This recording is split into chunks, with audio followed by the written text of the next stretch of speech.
हाँ बच्चा करो आप मंगलाचरण।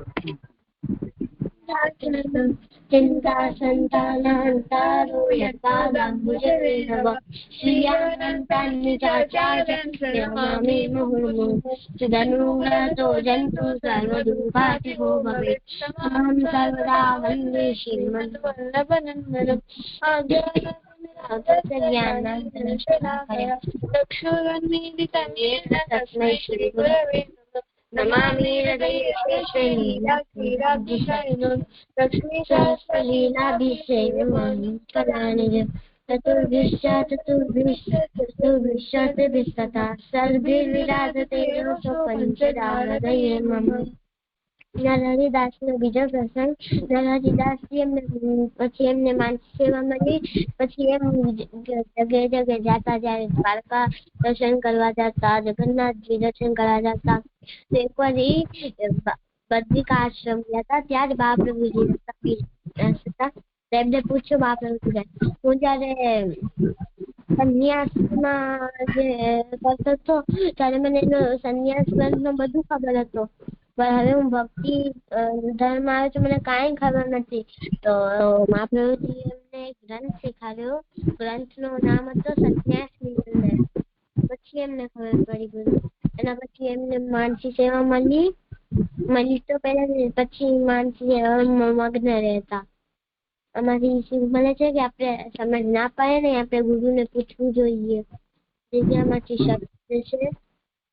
अच्छा ગ્રંથ એટલે ગ્રંથ શબ્દ ગ્રંથિબંધમાંથી બન્યો છે ગ્રંથિ મતલબ ગાંઠ અને બંધી એટલે ગ્રંથ બાંધવું જે વિષયને આપણે ગાંઠ બાંધી લઈએ આખી ઇન્ફોર્મેશન ની ગાંઠ બાંધી લઈએ અને ગ્રંથિબંધ કહેવાય ગ્રંથ કહેવાય એક્ઝામ્પલ સોરસ ગ્રંથમાં 16 ગ્રંથ હોય 16 ગ્રંથ આખી ઇન્ફોર્મેશન હોય બીજું અને દ્વારકા ઠાકોરજીએ મથુરા વાસીઓને જરાસન અને કાલિયાવનથી બચાવવા માટે દ્વારકા બસાવી હતી એ થઈ ગયું બહુ સારું કર્યું હા સોરસ ગ્રંથનું આગળ કરું હા કરો આપણે ગયા વખતે શું કર્યું હતું સત્યજી તનુ વિસર્જા ત્યાં સુધી કર્યું ને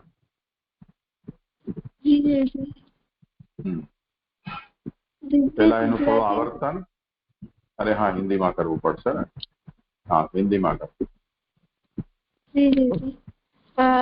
लास्ट श्लोक में चित्तस्तत्वर्णम सेवा तत्सिद्धि तनुमिच्छा तक किया था उसका मतलब था चित्त का श्री कृष्ण में पिरो जाना उसका नाम सेवा है और ऐसी सेवा की सिद्धि के लिए तनुमिच्छा सेवा है और इसमें दो बातें सीखी थी कृष्ण सेवा नित्य कर्तव्य है और कृष्ण सेवा की फला अवस्था मानसी है मानसी ये अवस्था है स्टेज है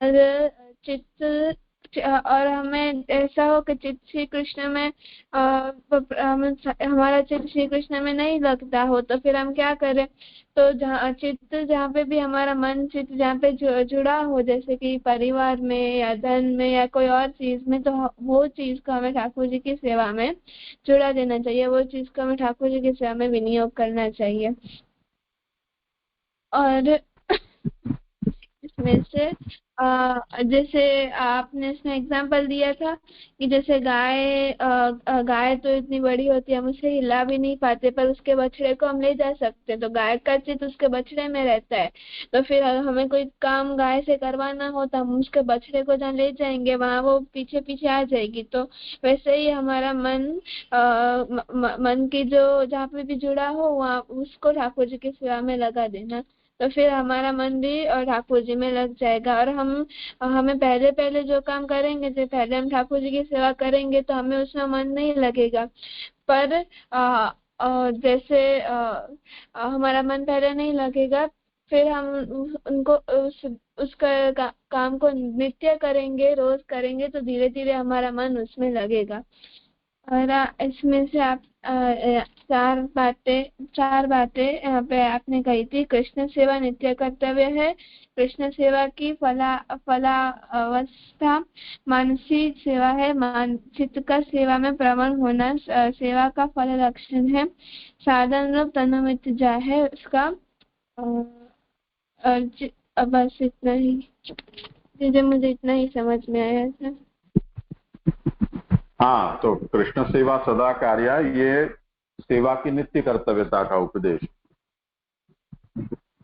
मानसी सा परामता, उसमें सेवा की जो परावस्था अर्थात फल अवस्था है वो मानसी है। वो मानसी का लक्षण चित्त की श्री कृष्ण में प्रवणता, और उस मानसी अवस्था को प्राप्त करने के लिए जो साधन है या उपाय है वो तनुवित्रजा सेवा। तो इसमें हमें ये बात खास ध्यान से समझनी चाहिए कि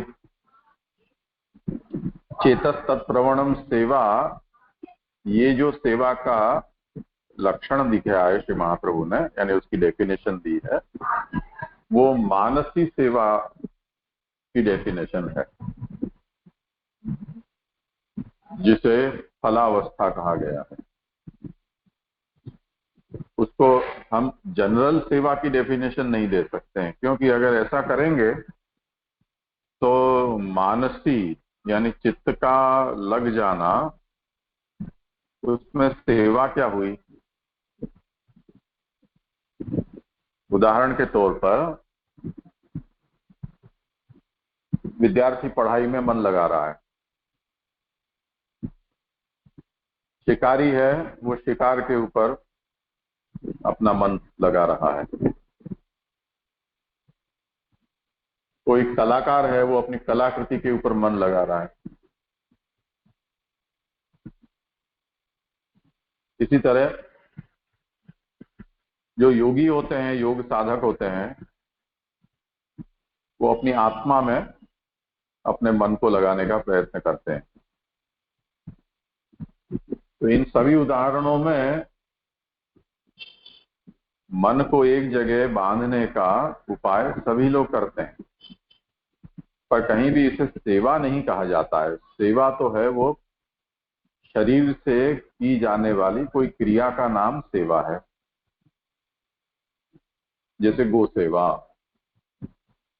गुरु सेवा, देव सेवा।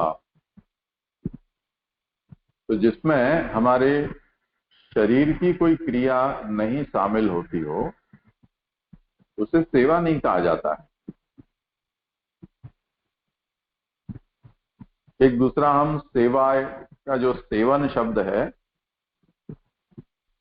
सेवनम, नपुंसक लिंग में इसका प्रयोग होता है। सेवा स्त्रीलिंग शब्द है। तो सेवने में सेवनम, उसके हमने उदाहरण वार्ता जी में जब हम शब्द का परिचय देते थे उस समय कई उदाहरण देते हैं, जैसे जलवायु का सेवन, औषधि का सेवन।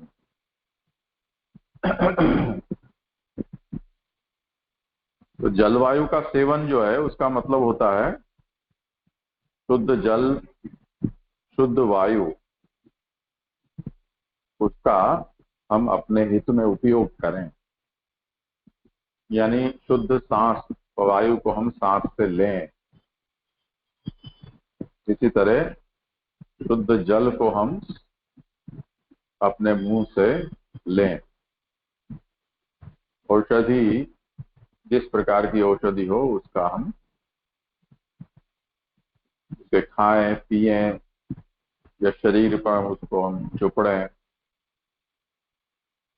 या सूंघने की हो तो उसको हम सूंघें, तो यथा योग्य। और उस सेवन में ये बात हम कहते हैं कि जैसे जलवायु का सेवन है या आहार है, वो कोई साल भर में कभी एक बार हमने खा लिया, या वायु का सेवन है वो दिन में एक आध दो बार कर लिया, ऐसा नहीं होता है। नित्य निरंतर करने की वस्तु है। तो औषधि का सेवन, इसी तरह जलवायु का सेवन, ये जो बातें हैं वो नियमितता को बताती हैं, निरंतरता को बताती हैं। अगर आप निरंतर शुद्ध जल, शुद्ध वायु, उत्तम औषधि इनका सेवन करते आ रहे हो तो आप निरोगी रहोगे, स्वस्थ रहोगे। अब यहाँ कृष्ण सेवा, उसमें अथवा कृष्ण का सेवन, अब देखो सेवा शब्द हम बोलेंगे तो अलग उसका अर्थ समझ में आएगा। जैसे गुरु सेवा, गो सेवा, राष्ट्र सेवा, इसी तरह कृष्ण सेवा।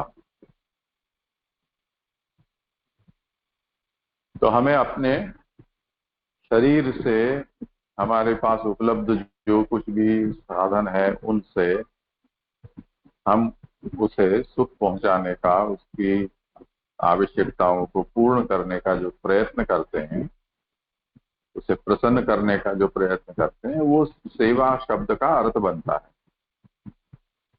जैसे गुरु सेवा का हम ले उदाहरण, तो गुरु ने जो आज्ञा दी उन कार्य को करना, गुरु के घर में रहकर शिष्य पढ़ता है तो गुरु के घर का जो भी कार्य है वो सब कार्य वो करे, वो गुरु सेवा हुई। इसी तरह अंतरंग सेवा में कहें तो जैसे गुरु के पांव दबा देना, उनकी थकान उतार देना, उनके वस्त्र आदि हैं उनको धो देना, सुखा देना, यज्ञ आदि कर्म के लिए आवश्यक लकड़ियां हैं वो ला देना, यज्ञ आदि कर्म की सब तैयारी कर देना। जैसा गुरु हो और जैसा शिष्य हो, जैसी पढ़ाई हो, उसके हिसाब से ये सब गुरु सेवा कही जाती है। इसी तरह गो सेवा में हम समझ सकते हैं कि उसको खवाना, पिवाना, नहलाना, ठंडी गर्मी में उसकी सावधानी रखना, रोग आदि हो तो अन्य हिंसक पशुओं से उसकी रक्षा करना, ये सब गो सेवा हुई। उसको घुमाने ले जाना। तो इन सब में हमारा शरीर है, उससे की जाने वाली कोई क्रिया है जो उसके हित के लिए, उसके सुख के लिए, उसकी प्रसन्नता के लिए हम करते हैं। इसी तरह कृष्ण सेवा, कृष्ण को जैसे सुख हो, कृष्ण जैसे प्रसन्न हो, उस तरह से हमें अपने शरीर से और हमारे पास जो उपलब्ध साधन है उससे उसकी सेवा करना।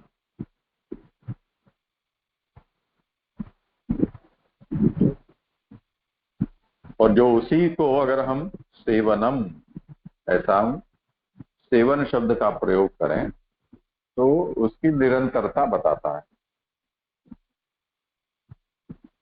एक दूसरा उदाहरण लेते हैं कि सेवा जैसे होती है, हमने उदाहरण लिए कि माता पिता की सेवा या गुरु की सेवा। तो माता पिता और गुरु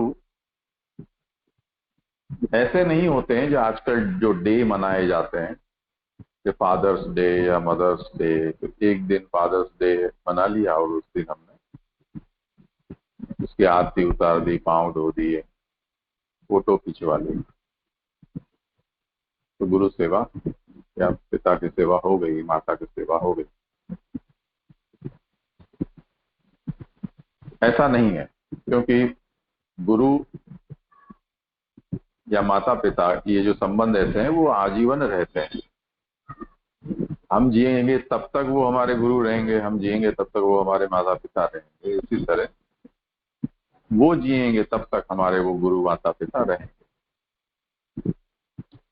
तो उनकी सेवा कोई एक दिन, कोई डे हम मना लें उस रूप में नहीं है, उसमें भी निरंतरता है, सर्वदा, सदा, सतत, ये उसमें जुड़ा हुआ है यार। और उसमें भी मानसी के लक्षण के रूप में ये जो बात बताई गई कि चेतस तत्प्रवणम सेवा, उसका मतलब ये है कि जो चित्त या मन जो है वो हमारी सभी इंद्रियों का राजा कहा जाता है।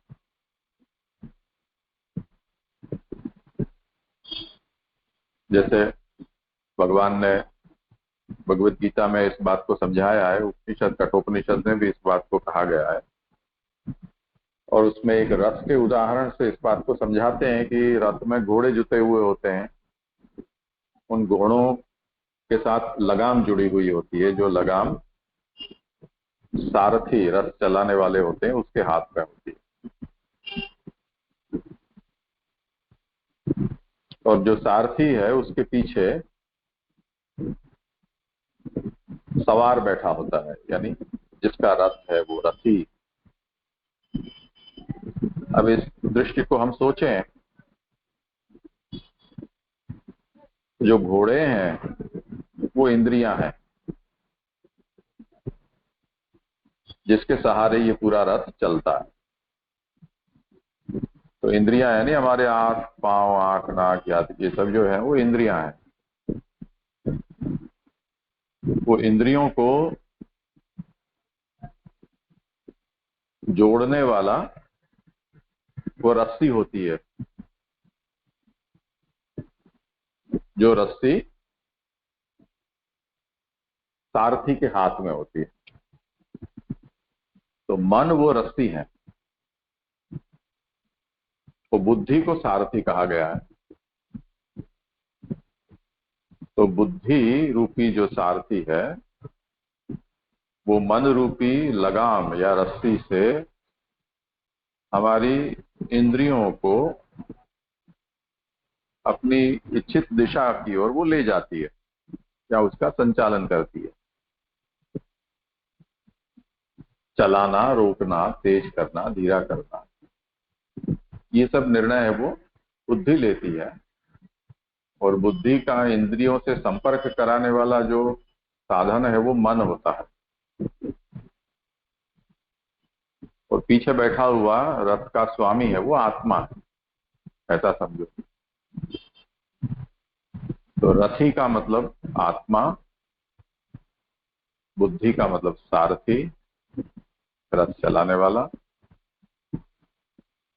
जो लगाम है यानी वो रस्सी जिस जो घोड़े की नाक से बंधी हुई होती है वो मन है, और घोड़े इंद्रियां हैं। अब इस उदाहरण से हम समझें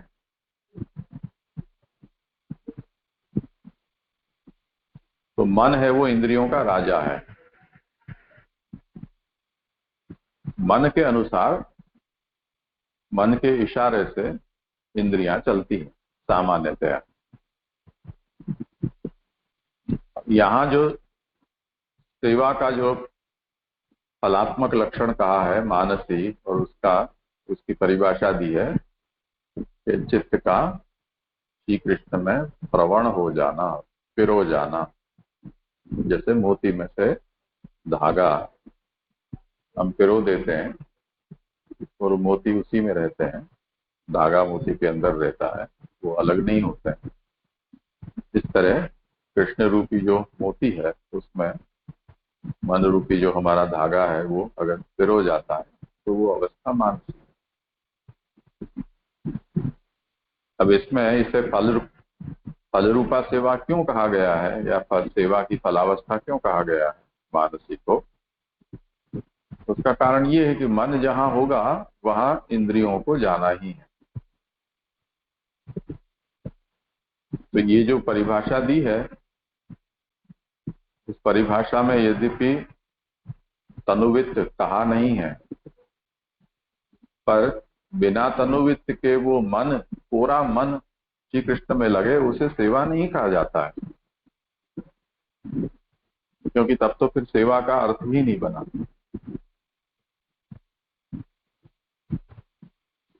तो इस उदाहरण से हमें ये समझना है रथ के, कि जिस तरह से मन के अधीन इंद्रियां होती हैं, या घोड़े जो होते हैं वो उसकी लगाम के अधीन होते हैं, उस तरह से हमारी इंद्रियां और हमारी इंद्रियों से जुड़े हुए जो भी विषय यानी तनु और वित्त, ये सब हमारे मन के अधीन होते हैं, उनके अंकुश में होते हैं, कंट्रोल में होते हैं। तो जब मन श्री कृष्ण में लगा तब वो तनुवित्त को लेकर ही लगेगा। बिना तनुवित्त को लिए मन अकेला नहीं लग सकता। और जिसका मन जहां लगता है वहां उसका तनुवित्त लगा ही है, ऐसा समझो। कोई मजबूरी हो तो अलग बात है। मजबूरी ये हो सकती है कि जैसे कोई दूर प्रदेश में कोई हमारा प्रियजन रहते हों और बड़ा आपातकाल आ गया, आने जाने के रास्ते बंद हो गए, बिपरजोय जैसा कुछ आ गया, साइक्लोन, और वहां जाने की इच्छा होते हुए भी हम जा नहीं पा रहे हैं, यानी हमारा तन वहां नहीं जा पा रहा है, प्रतिबंध आ गया उसके कारण। पर जाना तो चाहता है क्योंकि मन हमारा वहां लगा हुआ। तो जैसे ही प्रतिबंध हटेगा सो ही जहां हमारा मन है वहां हमारा तन भी जाएगा ही जाएगा। जहां तन जाएगा वहां तन से जुड़ी हुई जो भी चीज वस्तु है, जिसको यहाँ वित्त कहा गया है, वो भी वहां जाएगा ही जाएगा। तो इस तरह से चेतस तत्परवणम सेवा, ये मानसी सेवा का लक्षण हुआ। उसमें तनु और वित्त ये कहे नहीं गए हैं, पर वो ब्रैकेट में वहां कहे हैं ऐसा समझना चाहिए। और उसका मतलब ये है कि जिस मनुष्य का मन जहां है वहां तन और वित्त न हो ये बन ही नहीं सकता, वो तो वहां है ही है। अब ऐसी जो तत्प्रवणता है वो प्राप्त करने का जो उपाय है, वो दो रास्ता है। एक तो मन को साधो और दूसरा मन जिनसे जुड़ा हुआ है उनको जहां हमारा लक्ष्य है उसकी ओर उसको मोड़ो दो।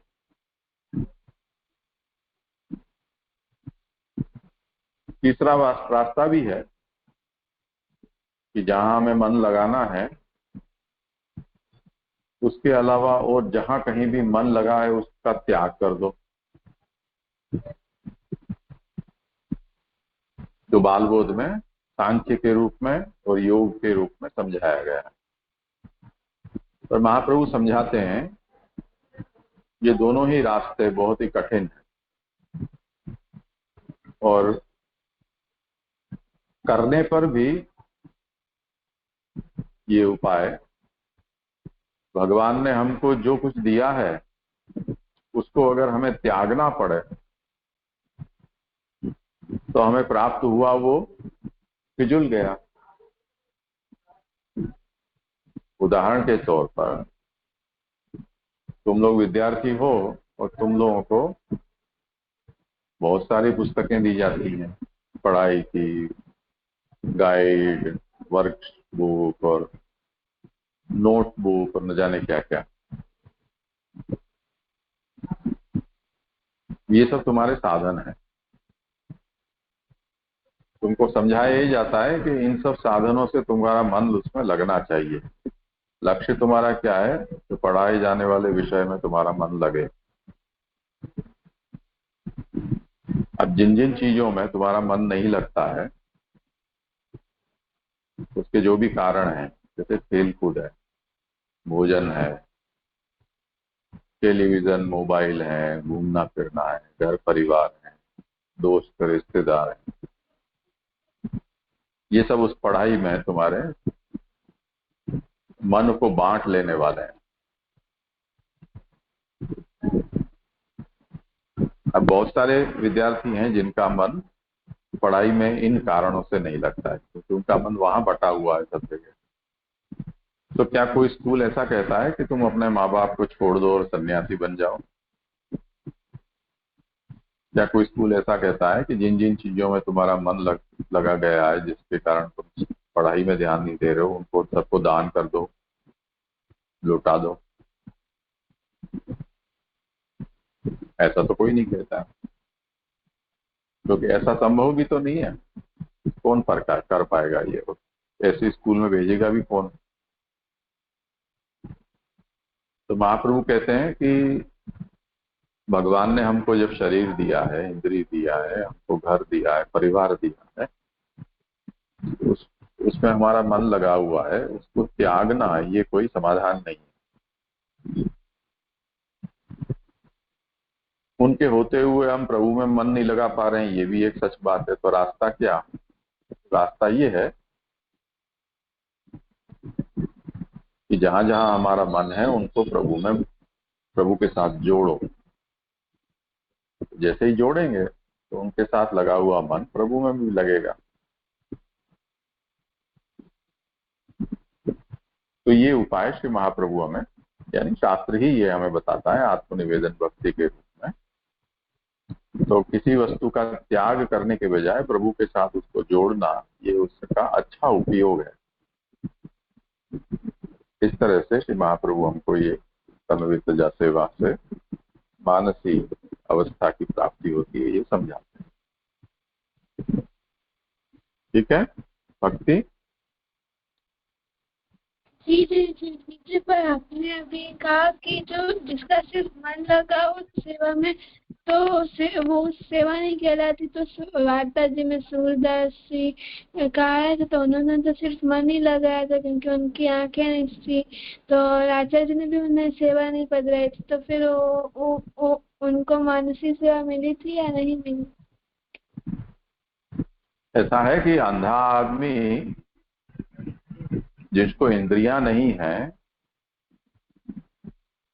वो उन इंद्रियों का उपयोग चाहते हुए भी कैसे कर पाएगा? कोई लंगड़ा है, कोई लूला है, कोई बहरा है,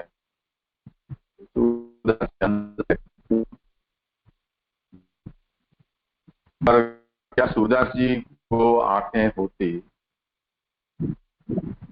तो ठाकुर जी की सेवा के बिना क्या वो रह पाते?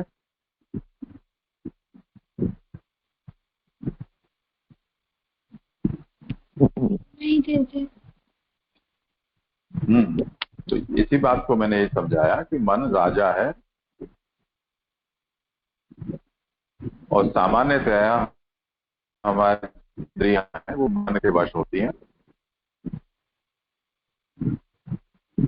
पर जिनकी कोई इंद्रियां ऐसी हैं, जैसे सूरदास जी, तो उसमें वो क्या कर सकते हैं? उनकी लाचारी है। इसी तरह कई प्रतिबंधों के कारण, जैसे मैंने कहा कि विपर जो है आ गया और जहां जाना चाह रहे हैं हम वहां नहीं जा पा रहे हैं, तो उसमें इंद्रियों का दोष थोड़ी है। मन तो चाह रहा है। अब इस जन्म में प्रभु ने उनको ऐसा प्रतिबंध वाला शरीर दिया है, ऐसी प्रतिबंध वाली इंद्रियां दी है, तो वो चाहेंगे कि अगले जन्म में प्रभु अगर हमें फिर से जन्म दे तो ठाकुर जी की सेवा करने के लायक शरीर उनको दे। दूसरा, ये तो ऐसे उदाहरण है कि जन्म से अंध थे सूरदास जी, तो मानो कि कोई सेवा करने वाला व्यक्ति है,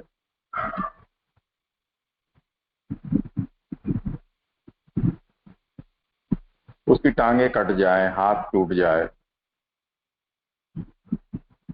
आंखें देखना बंद कर दें, या बड़ी उम्र में सब कुछ हो फिर भी इंद्रियां कुछ भी करने लायक न रह जाएं, तो वो क्या करेगा बेचारा? तो वो तो अपवाद का विषय हुआ, उत्सर्ग का विषय नहीं है वो।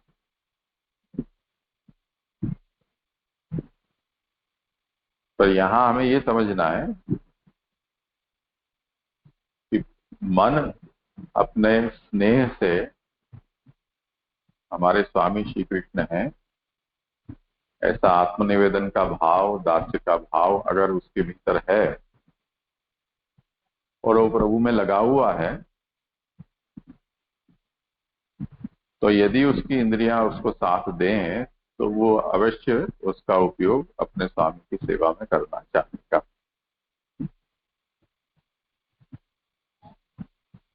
ये तात्पर्य आया समझ में?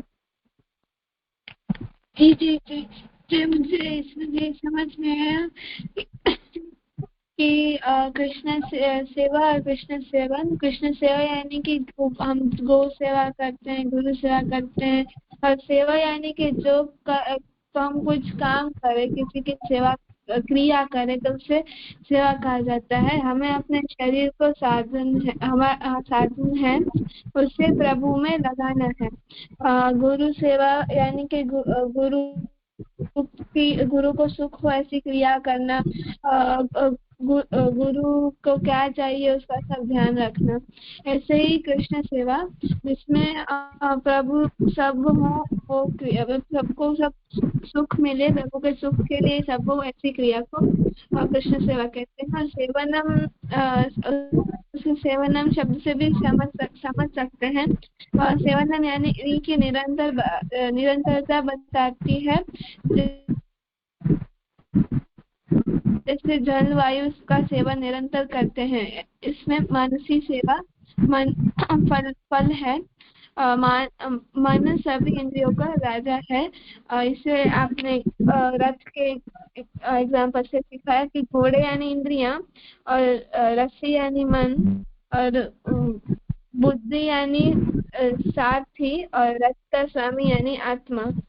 तो कृष्ण रूपी मूर्ति मन कृष्ण रूपी मूर्ति हमारे मन के जो रस्सी डोरी है उसमें पिरो जाते हैं, तो उसे मानसी सेवा की परावस्था कहते हैं। उसकी परिभाषा महाप्रभु जी चित्तसत्वरणम सेवा तत्सिद्धि तनुविद्या कहते हैं। तनुविद मन के अधीन होते हैं। मन श्री कृष्ण में लगा तो तनुविद लगेगा ही लगेगा। तनुविद कहे नहीं है, तनु भी उसमें लगे ही हैं। मतलब हम यहाँ पे तनु और वित्त ब्रैकेट में कहे हैं, ऐसा समझना। और ऐसी तत्परता को प्राप्त करने के लिए तीन मार्ग बताए हैं। मन को साधना, और दूसरा मन जिसमें जुड़ा है उनको श्री कृष्ण में लगाना, और तीसरा मन जिसमें जुड़ा है उसका त्याग करना। तो जो किसी वस्तु का त्याग न करें तो उसे प्रभु सेवा जोड़ना। तो फिर ये जो पहला और तीसरा है तो वो कठिन है, वो हम नहीं कर सकते वो। और जैसे हमारा मन हम त्याग करें फिर भी हमारा मन तो उसमें रहेगा, जितना भी हम त्याग करें, तो फिर वो कठिन है। और जो मन को जितना भी साधे थोड़ा बहुत तो वो रहेगा ही उसमें। तो इसलिए हमें दूसरा मार्ग आसान है और वही चूज करना चाहिए कि मन जिसमें जुड़ा हो वही ठाकुर जी में लगाना। मुझे इसमें से इतना समझ में आया। ठीक है, करो भले आगे।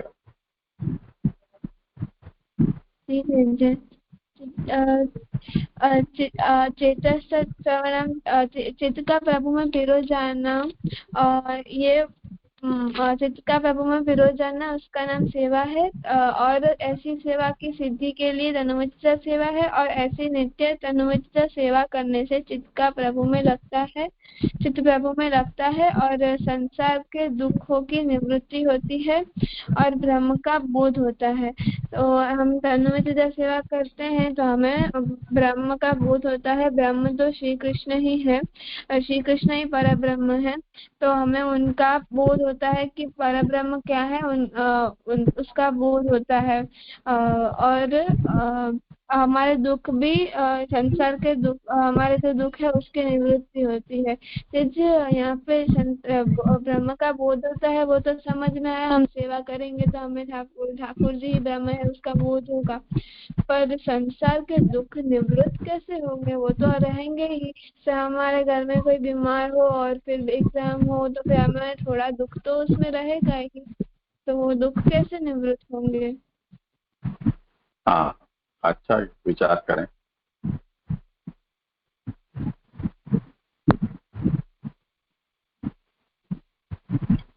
બંસી, તને કઈ કહેવું છે? प्रणाम जीजी। जीजी, भक्ति ने जो प्रश्न किया उसमें मुझे ऐसा लग रहा है कि संसार के जो दुख है तो हमारा जो हम मानसिक सेवा सिद्ध हो जाएगी तनुविद्या सेवा से, तो तभी हमारा मन ठाकुर जी में ही लगा रहेगा। पहले हमारा मन ठाकुर जी में नहीं लगता था, तो फिर हमें संसार के दुखों का पता चलता था कि ये दुख है, ये दुख है।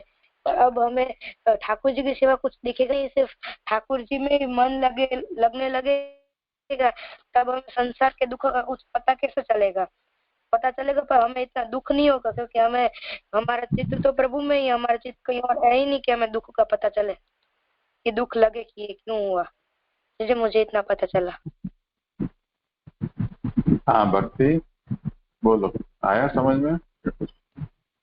जी तो यहाँ पे सुख क्यों नहीं बताया? तो सुख भी तो प्रभु में ही बता देते, तो यहाँ पे क्यों नहीं बताया सुख का? सिर्फ दुख का ऐसे क्यों बताया? और यहाँ पे निवृत्त बताया है ना, तो निवृत्त कैसे होगा?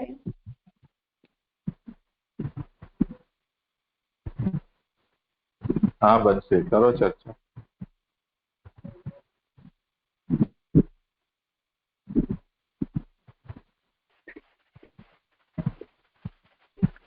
बंसी,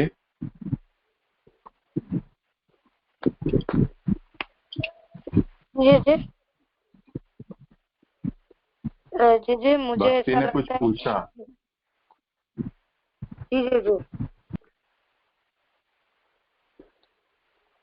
जी मुझे ऐसा लग रहा है कि सुख तो पहले भी जब हमारा मन ठाकुर जी में नहीं था तब सुख तो हमें लौकिक चीजों से मिलता ही था, और ठाकुर जी में मन लगता है तो सुख तो मिलता ही है, वो पता होता है। पर ऐसा भी ये एडिशनल ऐसा आचार्य जी क्लियर कर रहे हैं कि हमारे सारे दुख भी निवृत्त हो जाएंगे। निवृत्त मतलब दुख दोष ऐसा नहीं होता कि वो रहते ही है दुख, या वो हम सिर्फ फील करते हैं, वो ऐसा नहीं होता कि होते ही हैं दुख। तो कभी कभी जब हमारा मन ठाकुर जी में लग जाता है तब हमें दुख का पता ही नहीं चलता कि दुख है हमें, क्योंकि हमारा मन तो ठाकुर जी में ही है। इधर आचार्य जी ने ऐसा कहा कि दुख निवृत्त हो जाएंगे।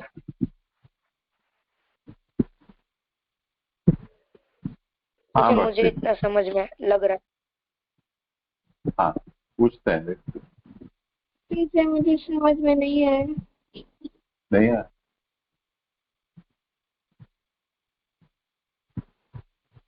पहला जो प्रश्न पूछा था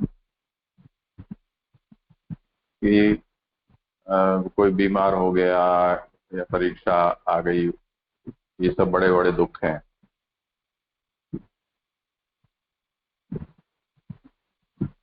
तो वो तो जो होने वाले हैं वो होंगे ही।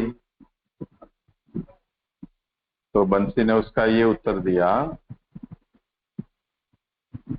कि जब तक हमारा मन प्रभु में नहीं लगा था तब तक ऐसी परिस्थितियों के कारण हमको दुख होता था मन में, पर प्रभु में मन लग जाने के बाद ये सब होता हो तब भी उसके कारण पहले जैसे दुख हुआ करता था ऐसा दुख अब नहीं होता है, नहीं होगा।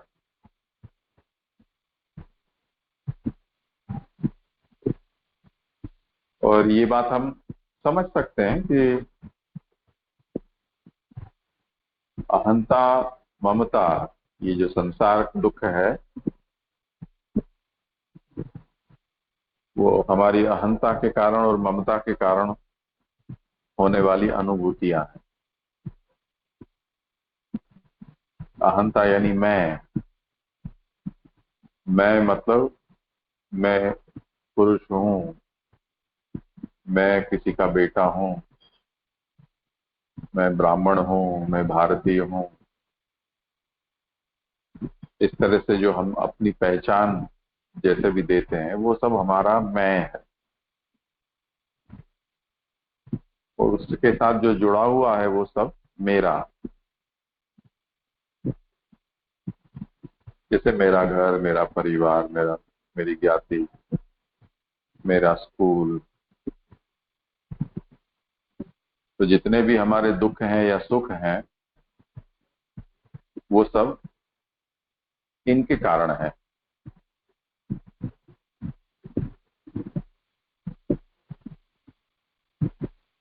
का उदाहरण लें,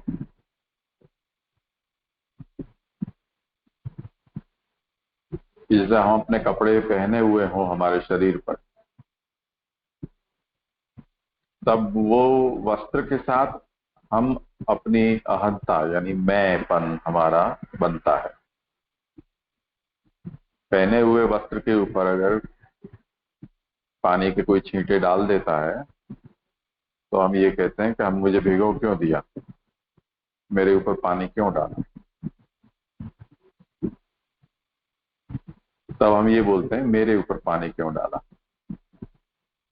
अब मानो कि हम किसी झोली में अपना सामान लेके जा रहे हैं, उसमें कपड़े हैं, उसके ऊपर किसी का पानी गिर गया, तब हम ये कहेंगे कि मेरे ऊपर नहीं तो मेरे कपड़ों पर क्यों पानी डाला, ऐसा हम बोलेंगे।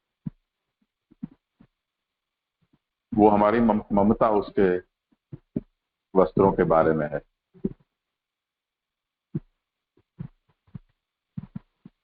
पर जो पहने हुए कपड़े पर पानी डालने पर हमें जो कष्ट हुआ था वो हमारी अहंता को चोट पहुंची। सामान में कपड़े रखे हैं, उसके ऊपर पानी गिरा और जो दुख हुआ वो हमारी ममता को चोट पहुंची। अहंता को चोट थोड़ी ज्यादा लगती है, ममता थोड़ी कम लगती है। उसमें हम ये बोलेंगे पहले वाली में कि मैं भीग गया, दूसरे में हम कहेंगे कि मेरे कपड़ा भीग गया। और हम भीगे उस समय हमें जो ठंडक लगी या गीलापन लगा जो हमें पसंद ना हो, वो एक अलग तरह का कष्ट है। पर जिस कपड़े को मेरा कपड़ा ऐसा हम कह रहे हैं, उसको अगर हम लॉन्ड्री में डाल दें, उस पानी में, उबलते हुए पानी में उसको धोए। गुजराती लोग धोखा मारते हैं, धोखा मारे उसको, ब्रश घिसते हैं कांटे वाले, उसकी कोई पीड़ा हमको नहीं होती है। क्यों नहीं होती है? क्योंकि वो मैं नहीं हूं।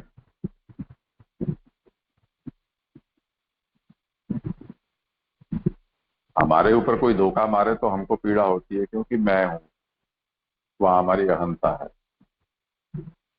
पर ममतास्पद जो कपड़े हैं उनको धोखा मारने पर या उबालने पर या वॉशिंग मशीन में घुमाने पर हमें कोई कष्ट नहीं होता है, क्योंकि वहां से हमारी अहंता सरक गई है।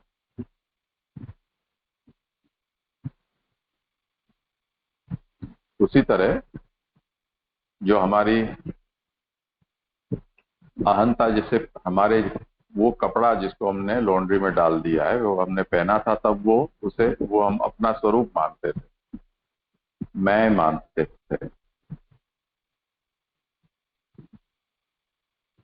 तो जो दुख होता था वो दुख जब हम अपने शरीर पर उसको नहीं डाल रखा है, तब उसके साथ जो कुछ भी होता है वो दुख हमें उतना नहीं होता है।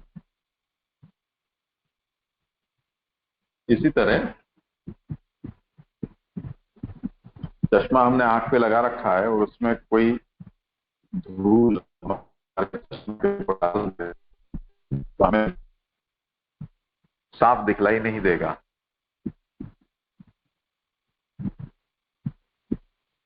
तो हमें यूं क्रोध आएगा कि जैसे किसी ने हमारी आंखों पर धूल डाल दी हो। वही चश्मा कहीं रखा हुआ है और उसके ऊपर धूल चढ़ जाएगी, तो हम बिना क्रोध किए उसको साफ करके और पहनना हो तो पहन लेंगे। तो जो हमारी दुख की अनुभूति है वो कैसी बदलती जाती है, उसका ये उदाहरण है।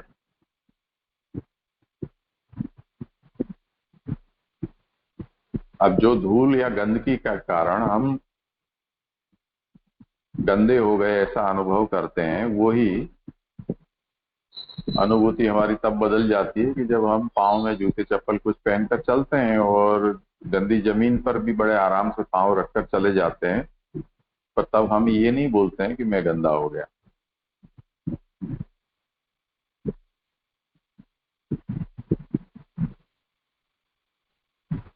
क्योंकि हमने हमारे जूते से अपने शरीर के अंतर को स्वीकार लिया है।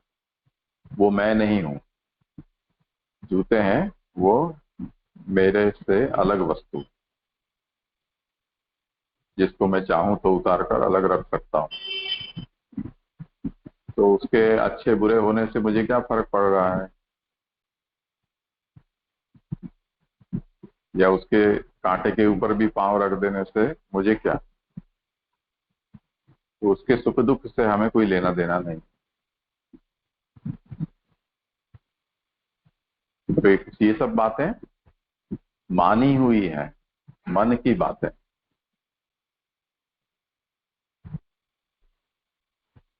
तो ये जो अहंता और ममता है, ये जो संसार है, उसमें बहुत से सुख और दुख जो है वो केवल हमने मान लिए हैं। ऐसे हम माने तो वो दुख है, हम माने तो वो दुख नहीं है, यानी न माने तो वो दुख नहीं है। इसी तरह हमारा जो शरीर है, जो वस्त्र है, उस तरह से हमारा शरीर है। और हम इस बात को जानते हैं कि ये शरीर कोई हमारी आत्मा के साथ हमेशा जुड़ा रहने वाला नहीं है। वो भी एक तरह का वस्त्र ही है जो थोड़े लंबे समय तक रहेगा पर बदल जाएगा। तो जैसे वस्त्रों को पुराना होने पर हम बेच देते हैं, दूसरे को दे देते हैं, या कचरा पोता या कुछ भी थैली वेली बनाने में उपयोग में ले लेते हैं, उस तरह से ये शरीर के प्रति भी हम अगर ऐसी निर्ममता का भाव रखें कि ये मैं नहीं हूं, ये मेरा नहीं है, तो उसके साथ जुड़े हुए सुख दुख हैं वो भी हमको परेशान नहीं करेंगे।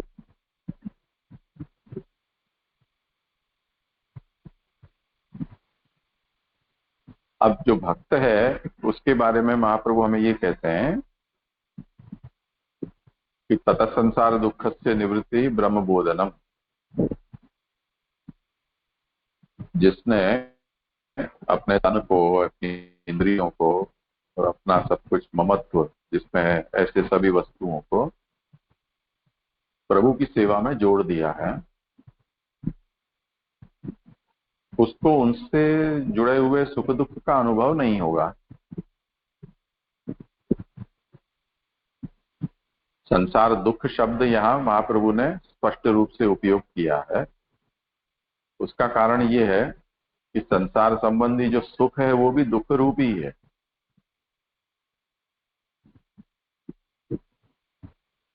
उसका क्या कारण है कि जैसे अभी हमने जो उदाहरण लिए वस्त्र के, वस्त्र को हमने धोया, हम बड़े सुखी हुए, कितना स्वच्छ हो गए। अब धोकर हमने पहना,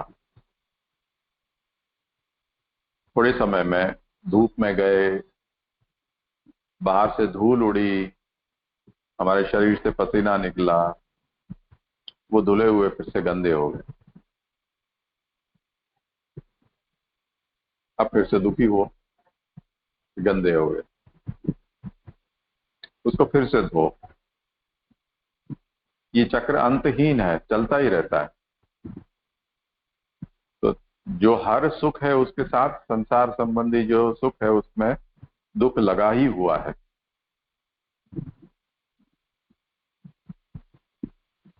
कोई ये सोचे कि नहीं, ये तो मुझे इतना अच्छा लगता है कि इसको मैं बुरा मतलब गंदा हो, ये मैं पसंद ही नहीं करूंगा, तो मैं इसको पहनूंगा तो गंदा होगा ना, पहनूंगा ही नहीं। तो अच्छी तरह से उसको धो के और प्रेस करके खुशबू उशबू लगाकर अलमारी में रख दो, देखते रहो उसको। साल 6 महीने हुए पता चलेगा कि कपड़ा गल गया, उसमें कुछ जीव जंतु खा गए उसको, कॉकरोच ने अपने अंडे वंडे दे दिए, चिपकलियों ने घर बना लिया, वापस वो की दुख का दुख आ गया। हम पहनते तो कम से कम उपयोग तो होता, ये तो पहन भी नहीं पाए और बिना पहने बिना उपयोग के ही वो वस्तु सड़ गई। तो हर सुख के साथ, संसार संबंधी सुख के साथ दुख जुड़ा हुआ है, इसलिए वो सुख को भी दुख ही माना जाना चाहिए, ऐसा शास्त्र का मत है। यही मुख्य कारण है कि श्री महाप्रभु ने यहाँ तथा संसार दुख से निवृत्ति मानसी सेवा जिसको सिद्ध होगी उसको चित्त की प्रवणता के प्रभाव से संसार संबंधी जो दुख है वो दुख दुख रूप भी नहीं रहेगा, निवृत्त हो जाएगा, ये उसका मतलब है।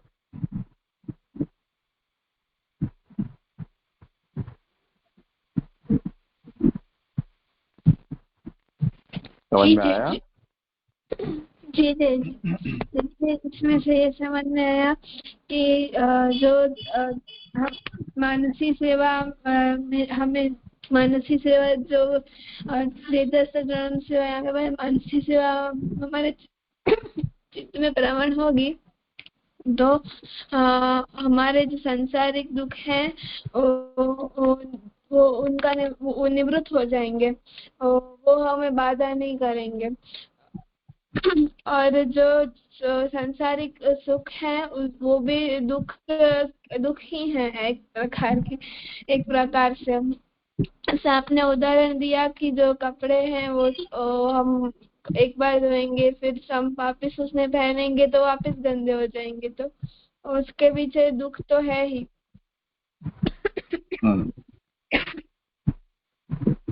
इसलिए और जो दुख है वो हमारे जैसे हमारा शरीर है उसमें हमारे शरीर हमारे मन में सब कुछ दुख है, वो सब संसार का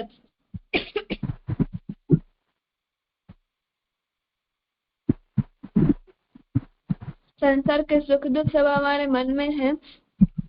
हम वो सब अगर हम ऐसे हमारा अहंता ममता से अगर हम अहंता ममता छोड़ दें उस वस्तु में से तो फिर हमें वो संसार के दुख सुख नहीं होंगे, उससे हम निवृत्त हो जाएंगे।